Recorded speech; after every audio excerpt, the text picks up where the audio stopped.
You said that what we mainly lack is energy for realization. Let me explain it in my own way. We kind of knew this, we suspected it, we used it here and there, and it showed up in our lives.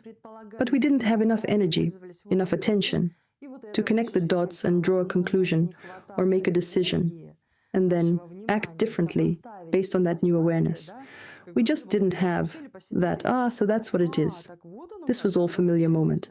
So it turns out we're catastrophically lacking this kind of grounded earthly energy for realization. To process the masculine photonic awareness. Let me give you an example. We can actually do something with something only because we have neural pathways that... We're trying not to give examples from the past. Right. We won't use examples at all. I'll just offer things as variations. Exactly. Of combinations. Remember we said we're trying to speak in stories now, right? Yeah. So let's take a story. Let's go with a story. Someone has certain ingredients and suddenly they become this amazing Michelin-starred chef just because of how they combine them and how long they cook them or whatever they do with them. And someone else who reads the recipe in their book can also recreate it, maybe clumsily, because their energy is different. Their perspective, perception, and sensitivity are different too. And that also influences what we cook. But the point is, we're taking letters and putting them together into a word. And the more we can accept what's to come while expecting the unknown, the more we'll receive what's written for us at the highest level of purpose. Because in that case, we've removed aggression. And aggression is nothing more than seeing through a narrow value system into a rigid refusal to accept other possible outcomes. And this is our current state. We're like an aggressive environment, constantly comparing everything to our past experience and trying to see if we can shove that past into the future. We're trying to apply old models to new principles. It's like trying to control a computer using an abacus. So we, as an aggressive environment, essentially oxidize all novelty, anything foreign, so to speak. Right. We always try to solve the ATM problem by kicking it instead of reading the instructions, where to press, what card to insert, what pin to enter. So this is on us. We're just used to solving things with fists, feet, or rage. And of course, when we deal with professionals, we often run into extreme conservatives. Because experience means someone has tried a bunch of things and figured out what doesn't work. But our task is to have acceptance so that what will actually work for my specific request can come through in alignment with the level of agreement and love I'm capable of holding, with 12% novelty against the beliefs I currently live by. And as I grow, my speed, capacity, agreement, and acceptance increase, and at the same time, my inner core strengthens because it's all built on insights, revelation, inspiration, energy, and the desire to act. And as I always say, 100% of everything is built on feminine sexual energy, where sexuality means the absence of the past, the absence of rigid beliefs, the absence of a desire to view the world through old experience, and at the same time, and again, notice the presence of acceptance. It's kindness in the heart that radiates through the eyes and expresses love, filling the world around us. Both of those are sexuality. And when we embody that, we can channel massive amounts of new energy from other dimensions, civilizations, and probable realities into this system, embedding them as deeply as possible and creating an effect of growing prosperity, health, youth, longevity, and the natural evolution of everything in harmony. But because there's so much bias, blockage, rigidity, dogma, and certain types of experience that didn't yield results simply because we measured in the wrong place and with the wrong tools, passion between a man and a woman only arises briefly, and then it fades. For one simple reason: we have to keep moving into the new. The foundation of life is the ability to release the past so the present can arise. Letting go of the past means genuinely living it in the here and now, without getting fixated on the future or the past, or on things that are completely outside our field of interest or capability.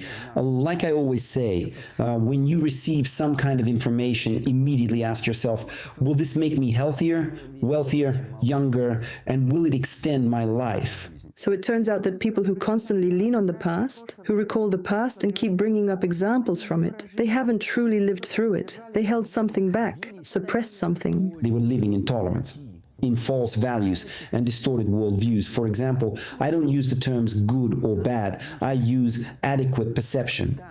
And I've noticed that when I travel to Europe these days, in many developed countries, there's a strong leftward shift. A belief that we should all be poor, that it's wrong to be smart, educated, successful, efficient, wealthy, or well-dressed. Why? Because according to the leftist ideology, it offends those who didn't achieve it. The ones who didn't want to study in school, who didn't want to put in the effort to gain skills, knowledge, and education.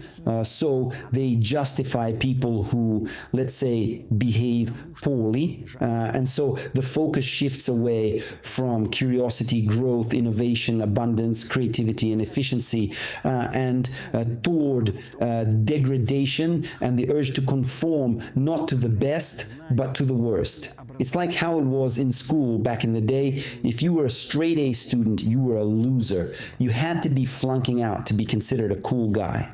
I feel like it's happening because if that becomes the focus, a certain group will quickly spiral into self-importance, which is already happening. We're seeing tyrants emerge. The reason is actually very simple. And autocrats. It all comes down to the concept of manageability. People are easy to control when they carry feelings of obligation, guilt, pity, and compassion, like when you feel uncomfortable eating because someone in Africa can't, or when you feel bad for being smart and educated while someone else is ignorant and unrefined. So when we're driven into false values, we begin to degenerate rapidly, and it's usually done by people who've already achieved financial security, who sit comfortably in their safety and justify crimes, decay, and say, this is good. But the real root of it all is us. We're the ones who get lazy, avoid responsibility, and make false excuses for why we don't act. Because when someone truly wants something, they find a way. And when they don't, they find excuses. We're the ones collectively creating both the left and the right, because our reality is a co-creation. But what we need to understand is people lie when they don't have the capacity for what they possess.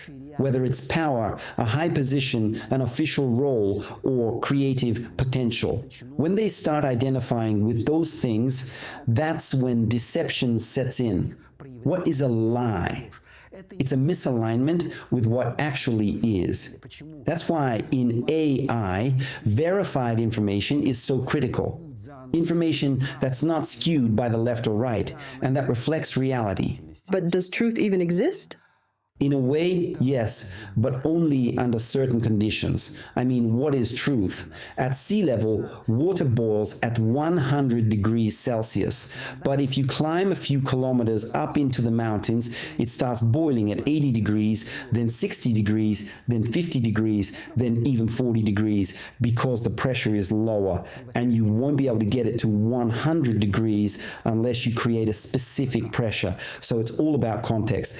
Different conditions yield different results. Like when a mom keeps telling her kid, you're the smartest, the most handsome, the most educated, the most successful, the coolest, the most effective. Then he goes to school and nothing matches. He experiences massive stress because his values were false to begin with. She should have told him, you have potential. Yes, there are many people with more or less potential, but you are a unique being, valuable, a true individual, and you will find joy. You'll thrive doing what you love and what resonates with your desires. Is it the same kind of thing with a man? Like when his wife tells him, you've got this, you're going to crush them all. The key is it has to come from an overflow of real emotion, inner strength of belief, and personal self-sufficiency. Because when we give someone false confidence like, you'll totally lift that ton, or you can jump off the 20th floor without a parachute and your legs will be just fine, but there's no trampoline, no cushion down there, that's cruelty. We need to be honest. When honesty becomes secondary, that's a serious problem. Right now, in the Western world, let's focus on that for now, there's this imbalance where we lie just to avoid offending someone, but we don't solve the issue, and eventually the issue blows up and affects all of us. Because what is tolerance? It's when cortisol levels are high and your immune T cells stop functioning. As a result, the body becomes tolerant of cancer cells or viruses and bacteria, and they slowly kill the body. So when you hear the word tolerance, it's really about agreeing to let killers, thieves, criminals, and degenerates do whatever they want, and you're not allowed to object or speak out. That's the outcome of collective thinking that stems from the basic unit of life, the man-woman family. And only when man and woman are genuine, open, honest, real, gentle, and physically affectionate, when they consistently dream together about their shared future, when they move in unison, only then can we say there won't be governments like that or these massive imbalances in either direction. And that deeply affects planet Earth. I want to stress again, we're not dividing things into good and bad here. We're simply saying, if you do this, you get that result. And if the environment changes, the result will be totally different. That's why we're not even talking about how things work under certain laws in one country, or how under other laws you can do whatever you want and face no consequences because it's simply accepted there. These are just local agreements, but we need to understand that Earth itself has its own agreement, the actual way things are. It's like Nicole and I always say, there's this feeling that everything's going to be fine. How did you put it again? Freaking awesome. Yeah, freaking awesome. That means the person holds Earth's core values, and we've identified them: humanity, kindness, tenderness, love, growth, curiosity, humor, flexibility, ease, the ability to shift, individuality, and the acceptance that people can be different, but they live to grow, to thrive, to be happy and in harmony with the world around them. Now, yes, on their own wavelength, but in a creative and constructive way. So if we stick with these values, no matter what happens, Earth and the Matrix go, no, no, no, we need this person. These others will reboot them, but this one stays. I remember hearing from some astrologer that if you're truly living your path and fulfilling yourself, the universe might save the house, the town, or even the airplane just for you. That's why the Bible says you won't step on thorns, the snake won't bite you, the scorpion won't sting, as long as you're walking through the desert in a state of love. But the moment you shift your frequency, those energies show up and say, hey, you're not vibing right. We're here to reflect what you're aligned with. And our job now is to understand, this is just my preface, there's a massive global influence on Earth today from what I'll call, and yes, I'm stepping into a minefield, the presence of non-traditional relationships. And the most dangerous part is that they're being legalized and even preached. Why? Because they arise only due to our constant need to channel in new information, new inspiration, and creative flow. And when women can't give the green light, to adapt a large amount of... and offer the license and space for a man to channel and manifest that... Meaning to help adapt and ground these new frequencies. Right. So some men end up opting out of interaction with women and start connecting with each other to launch these energies, bypassing the natural system of values. And as a form of compensation, we get all sorts of heavy processes: plastic pollution, COVID, wars, corrupted governments, international conflicts, GMOS, all kinds of toxins and vaccines with heavy metals, because we're simply manifesting a world that reflects our current worldview. And our task today is to turn our attention to women. I'm not saying it lightly when I say that everything in this world is built on feminine sexual energy. Back in December 2021, I can talk about it now, we were having a private discussion and someone asked me a direct question and I gave a straightforward answer. The question was, how can we stop all the wars that never seem to end on planet Earth? And the answer was this: women, through resonance, channel and adapt the energies of peace, balance, love, creation, and natural development free from conflict. And this happens during orgasms. If women start having 10 times more orgasms, we'll forget all about geopolitical problems, hurricanes, volcanoes, or ocean pollution. Sounds provocative, but when you look at what's really behind it, when women have these experiences often and deeply, it reflects the fact that they have beautiful relationships with their men. They accept each other. They love each other. But we're not talking about the mechanics here. No, I'm talking about the deeper foundation behind the orgasms you mentioned. It's about thriving relationships, a supportive environment, energetic balance, mutual understanding, and honestly, an entirely new and wondrous world we've yet to witness. And now we're gradually shifting. We did start from global topics, diving into the depths of atoms and the universe, to the subject of women. And let's be honest, today most women don't experience orgasms naturally. And when people ask why, some say it's physiology. Forget physiology. The answer is the mind. Women are stuck in their thoughts. Unnatural mental processes in the form of limiting beliefs. That doesn't mean they're super smart. It means they're fixated on certain thoughts and think strictly within those mental boxes. And because those thoughts become rigid categories, they trigger fear and block the hormonal system from receiving vital energy, which is meant to flow through resonance with a man. When a woman moves from her head to her heart, everything starts to work just fine. And the heart, as you said, is all about trusting the world, right?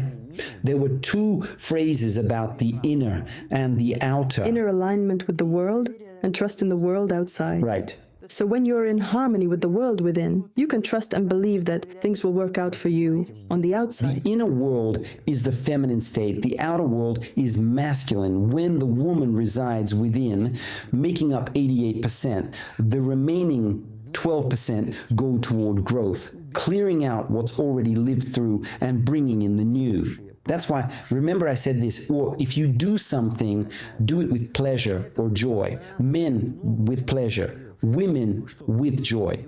If you're doing something and can't feel either, you're setting destructive processes in motion, and those will come back to you. So when we say everything is built on sexual energy, it means everything is built on the ability to release the past. And the best way to let go of the past is to fully live the present with pleasure or joy, engaging in creative acts and calling things by their true names without rigidity or hardline stances tied to any particular value system. And even as we act, we're measuring how much love is in this. What can I do, or what can others do to bring more love into it? And love isn't pity, it's not tolerance. It's the potential for full spectrum development where everyone involved is self-sufficient and enhancing both their own experience and that of those around them. Wholeness is when each person is self-sufficient in a relationship. Yes, and what's key is that when a whole man and a whole woman come together, they remain individuals, distinct personalities who respect each other. That's a value. Respect means seeing the value in another person. But I'll say this, when we live in rigid, fanatical dogma, obsessed with being right, rejecting forms that could actually support growth, it seriously damages our health, our longevity, and most importantly, the planet Earth. And Earth comes first. We interact with the planet through women, through the matrix, through matter, through the fact that women give birth to children. And then the man feels open, strong, successful, ready for growth, and able to move effectively in the right direction. Let's pause on that note and pick it up in the next part. Sounds good.